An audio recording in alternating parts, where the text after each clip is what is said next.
delicious from my tips. When I pour the clip out, I don't miss. I need your brains for my fish. What's up, y'all? It's the High Fashion Hippie, and I'm back with another video. And you know that I've been covering this story tough, okay? I'm following up on the Leslie Jones Precious Hall joke gate. And first thing I'm gonna say is y'all was on my head about my mic, okay? Y'all was on me about the mic. Only reason I came through so loud on the second video, Leslie's response to Precious, was because somebody in the first video said that I was low, said that I was whispering. Like, y'all, I got that brandy baritone, you feel me, alto type voice. So even when I project, it's still down there way in the jungle deep, basically. So anyway, I just wanted to address that. Thank y'all for the comments. I do appreciate the engagement. Y'all had me rolling. First, y'all had me mad. I ain't gonna lie. Because I tried to fix the problem the first time. Then I overfixed it. So I'm like, you know what? Let me just go in and do a video because I ain't never had no problems with my volume until I start doing the voiceover. But here in this clip that I'm about to cut to the chase to, this is KRAIG SMIFF, okay? You know him from All Def Digital, Roast Me alumni. And he just on his podcast with Shantae Wayans and Doughboy, of course, along with the rest of the crew, Dewan, Charlie, Brandon's back, and Dozy, of course. But they discussing the whole Jokegate situation. Just a little insider information. I was on Boo Kapone's review, which I'll leave the link from that video too in the description. I was on Boo review, and not even his review, but you know, like his little see I got to say about this situation. And in the comments, somebody was basically calling out Tony and Tahir. Well, Tony Baker came in the comments and just flat out said, you know, I did not give her the joke. I'll post the comment in here for y'all so y'all can see it. Okay, and then I'm about to roll that beautiful bean footage for y'all right now. So just be patient with me and let me say what I gotta say for we get to that. So yeah, then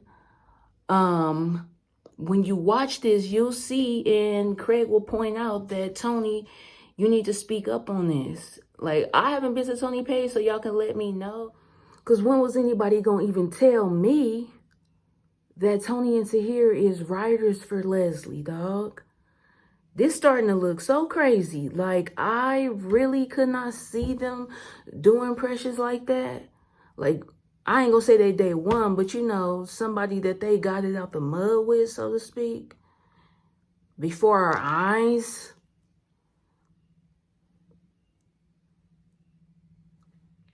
But I don't know, maybe that check was looking too good. Like, I don't know. Like, so let's just see how the saga continues. But in the meantime, check out what Craig and them got to say about is that she already had to address that with somebody else doing it on their special. Right. That's true. So if y'all don't know what's happening in the world like this, it's unfortunate because y'all in the same company, y'all work together, all these things. I said it to you outside, but sometimes things can slip people's mind. Right. That's a huge joke to kind of slip when it's almost for verbatim. Oh yeah, I mean, if anybody has been in the comedy clubs, they know.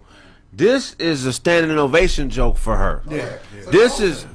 Her merch has what that dick do on it. Right. You know what I'm saying? I done seen her after shows selling T-shirts. Motherfuckers like I've seen that joke be the highlight of a show. Right. You know what I mean? So that's some disrespectful shit. Well, she's funny enough to not need it anymore. Right. I would say that. But it's disrespectful. Right. But you got to keep creating, Precious. But we got your back. We on your side. So let's deal with the Tahir Moore and Tony Baker aspect of it, right? Let's deal with that, and let's deal with Leslie not being loyal to them.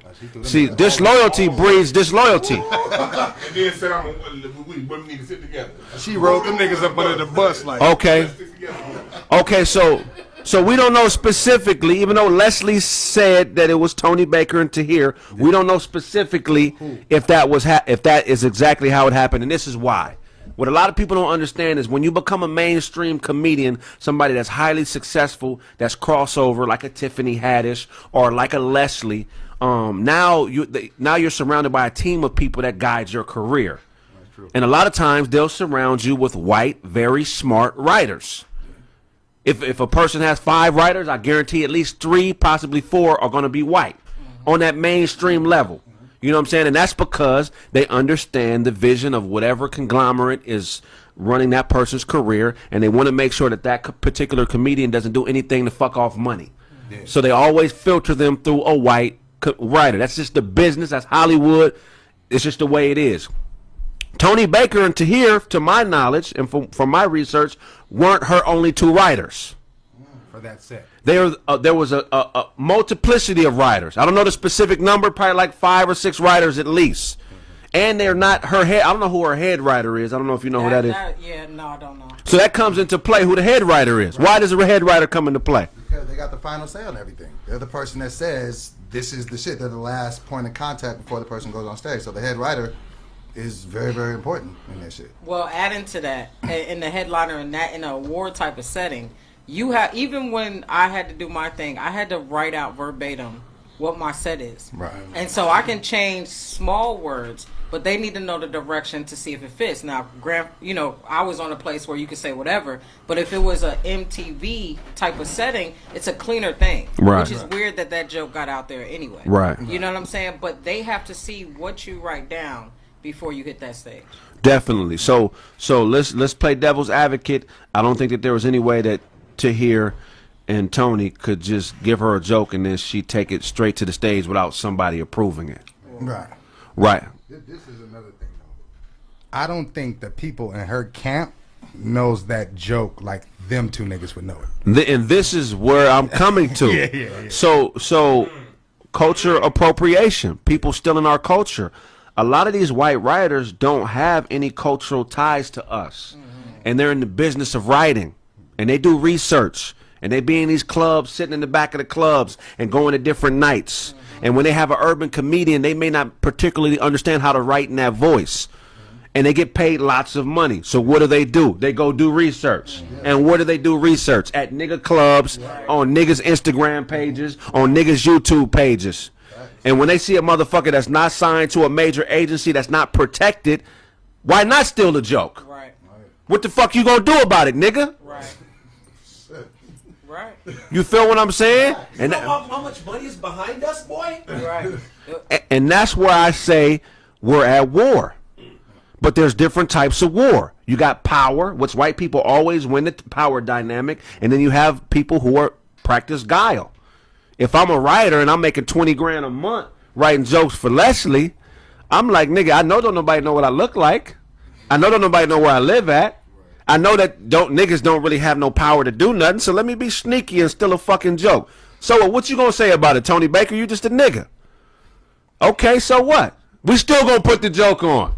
So what I'm saying is, it's not right for people to steal jokes, but there's another elephant in the room, which is the power dynamic that a lot of white writers are able to take advantage of, that you guys have to understand as viewers and supporters of comedy. You got to start supporting comedians like Precious, Shantae, Doughboy, everybody in this room, because we don't control the power dynamic. If you guys don't give us the power to fight back, it ain't nothing we can do about it.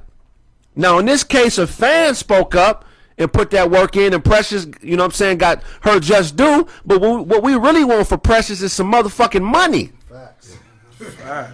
Give her a show. Facts. Put her on. Put her on, do something. Fucking apology, Leslie. Because you know what I'm saying? Fuck that. Nick apologized. I don't know what happened with Nick. I know Nick is a stand-up guy, but I don't know what he did for. He also had writers. Right. Not, no, you know. Yeah, but the only reason I say that is because she threw them 2 niggas under the bus. I'm now finding out she had more writers. She specifically said Tony and Tahir. She said their name. Yeah. So for her to have a team of writers and only call out the 2 black dudes, and then 2 seconds later be like, "Well, we women need to stick together." So let me ask you this: the fuck is it? You pineapple head bitch? Okay, You called her a pine knuckle head? No, but That nigga called her a pine knuckle head. I mean, Oh, pineapple head. That's a pine knuckle. I got a pie of knuckles. We don't got to do A knuckle pie. Yeah, we don't got to do all that. But, To fucking knuckle sandwich, I got a knuckle pie. so Craig, you're saying there's a writer that has to approve everything. So she's not saying it was that person or it wasn't any other writer. She specifically only said it was these two. Yeah. She said their names. She said it was on the writing team. You know where I had to hear. There ain't two niggas And on the Tony. team. So, But see, they have a close connection with Pressure. That's the only way I said. So with that, I want to ask you. So, is it important to find out the truth? If they're saying they didn't do it, she's saying they did. If you're the person who got their joke stolen, would it be important for you to find out who's lying, or you're just like, look, I'm not going to get the answer. One of y'all lying. I'm just going to move on. Well, yeah, because it's a mistake. I mean, the truth. Look, I'm just an innocent bystander, and I came here. I thought we was going to talk about other things. No. But truth be told, you want to get to the source because you got, on one hand, you got people you work with, and then you got a level of somebody who could do something like that again. And I think that, I'm trying to remember what you asked. What was the ending of your question? Finding out. Is it important to find out who's telling the truth? I think so. The thing is, if Leslie is saying y'all specifically and y'all didn't do it, it feels like she never gonna work with y'all again. So if you ain't do it, just you kind of at least address Precious. That's real. Go to I was saying this earlier, but I was like, look, you say stuff sometimes, you go, oh snap. You know what I mean? I didn't realize I did that or whatever. Right. I would have immediately, whether she would have stopped being my friend or not, I'd have walked up to her and go, yo, we was in the heat of it. I didn't even realize what I was doing. My bad. You can stop. You can not mess with me, but I'm that person. I will own up to my stuff, and I'll be like, my bad, Leslie. Yeah. Robin Williams is a legendary comedian. He was a joke thief. Oh, absolutely. But he was so brilliant. He'll do your whole bit. Some niggas he'll do a 9-minute bit. He'll see it once and go do the whole bit. And so I mean, here's the thing. I mean, I don't know, man. I feel like the respect of my peers as a comic is. If I had to put 100% of my career, I would say 60% of it is about the respect of my peers on some level. And then the other 40% is just about my artistic integrity and just wanting to do shit that's fun. You know what I'm saying? So at this point, Tony Baker into here, your peers are watching. Right. You Tony, you can't be in the middle on this one. You know what I'm saying? You're a good guy, and I know you, and I got respect for you. But now is the time to take a stance. You got a big platform. You bank yourself on. You bank on being a good nigga, right? For years you didn't cuss on stage because you was a good nigga, right? You feel what I'm saying? You're a good father. I know a lot of good things about you, but in this particular case, my nigga, you need to take a motherfucking stance, bro. All that in the middle, not trying to be enemies with nobody and want everybody to like you, that shit is for the birds, my nigga. You put yourself in a position through hard work and grind to be somebody that people revere. Now it's time for you to do the right thing. You can't politic your way out of this one, nigga.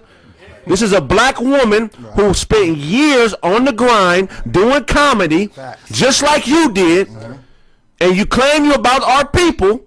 This is something easy to dead. Speak up, my nigga, and speak clearly and speak concisely. None of that around or beating around the bush. None of that hoe shit, because I know you're not a hoe. I know your pedigree. And to hear, bro, come on, my nigga. You got to do the same motherfucking thing, bro. Because the world is watching, bro, and if you lose credibility with your people, what do you have? There was enough niggas in this room. Somebody had to know. Like, that's my biggest thing. Like, let's just, and I'm not here talking down on all these people because I know these people personally, so it's not here to smear niggas' name. But at the end of the day, everybody was there. Precious's name is big enough to where somebody in the room should have been like, whoa, whoa, whoa, whoa, whoa. That's Precious's joke. And if that's what happened, then somebody needs to step up and say, hey, we said don't go out here with this joke. But you can't sit here and make me believe that of all these niggas, and I'm not just talking to them too, any other comedian that's doing anything has heard the joke. Yeah, come on now. Like, don't. My point is somebody knew. What y'all think about that? Like Doughboy said, that was a perfect note to end it on, right? Somebody knew. Somebody knew. You knew that was Precious' joke. Somebody, out of all of them, somebody knew. But did nobody stand up? Let me know what y'all think about this in the comments. Let me know how y'all like my braids. I just got them done, so that's why I keep like touching them and stuff. But let me know what y'all think. Let me know how my mic sound, how my volume sound. I hope my mic sound nice. Huh? And be on the lookout for my next video. I'm going to be basically reacting and recapping what Precious said on These Hoes. Because I've been waiting on that. And I know a lot of y'all have been waiting on the On These Hoes reaction too. First of all, I just wish I got a friend like Kamira to ride for me, okay? But that's exactly how I feel. I mean, I'm an Aries. So Kamira Aries, I'm an Aries. You know how we get down. Riders, period. Anyway, I'll talk to y'all in the next video. Bye.